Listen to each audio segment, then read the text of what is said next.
Ever wished you could be into places at once on your phone, like juggling two WhatsApp accounts or managing separate gaming profiles?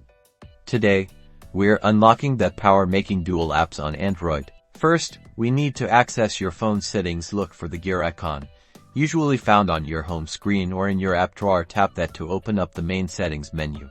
Inside settings, you'll want to find the option related to apps. This might be labeled as apps, dual apps, app twin, or sometimes it's tucked away under advanced features or utilities. The exact wording varies by phone manufacturer.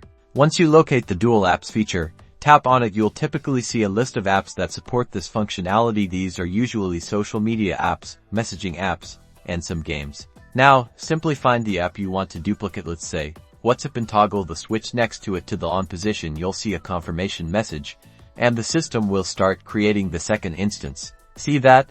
A new icon for that app has appeared on your home screen or in your app drawer, marked with a small indicator, usually a badge. This signifies your dual app. Now you can open it and log in with a completely separate account. This is perfect for keeping your personal life and work life separate, or for managing multiple gaming accounts without the hassle of constantly logging in and out. It's all about making your Android experience more organized and efficient. Give it a try and streamline your digital life.